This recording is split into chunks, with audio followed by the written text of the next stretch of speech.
devia ter mais ou menos uns 10, 11 anos de idade. Estudava de tarde. Eu devia ter aproximadamente uns 10 anos de idade. Estudava de tarde. E eu lembro de toda manhã, por um período de um mês mais ou menos, a gente receber a visita de uma amiga da família que ia lá próximo do horário do almoço para conversar com a minha mãe. Até aí tudo bem, sem problema algum.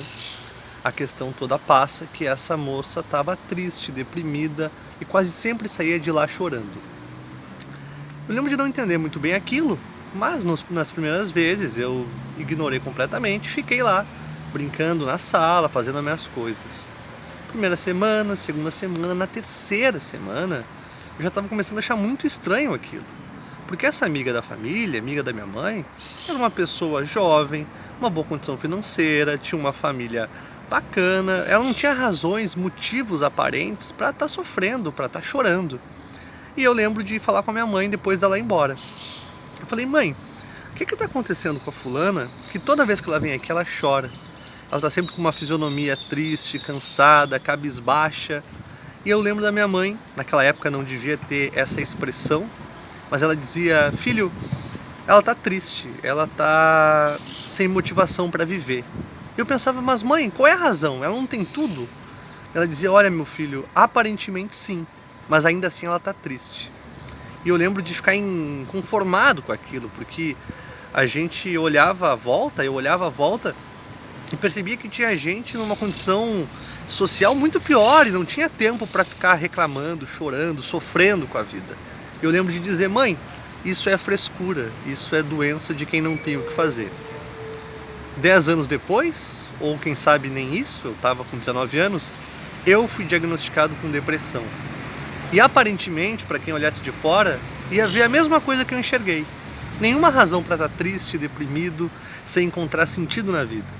Eu tinha família, eu tinha uma boa condição social, eu tinha saúde física, mas tinha perdido de alguma forma, em algum ponto interno, mais íntimo, a minha saúde mental, o meu equilíbrio emocional. Eu estava com depressão. Minha mãe não sabia, ou ao menos não chamavam tão abertamente naquela época, essa doença, essa tristeza de depressão. Mas essa amiga estava com depressão. E não era frescura.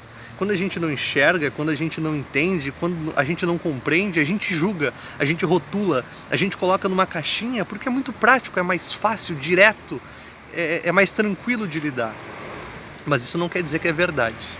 Depressão é uma doença séria que a cada ano, infelizmente, pelo fato da gente viver numa sociedade de padrões e valores doentios, adoece mais pessoas. Hoje, segundo dados da OMS, estima-se aí que mais de 300 milhões de pessoas no mundo sofrem de depressão. O país na América Latina, o Brasil na América Latina é um dos países com os maiores índices de depressão e suicídio, ou seja, esse é um assunto sério. Depressão não é frescura. Eu passei e mais 300 milhões de pessoas estão passando por um momento de depressão, de tristeza, de melancolia, dentre tantos outros, transtornos psicológicos de desequilíbrio emocional. Então, não julgue, esteja do lado, trabalhe a empatia, ouça, abrace, acolha. Depressão não é frescura, é uma doença séria e eu, por experiência própria, posso dizer para você, tem saída.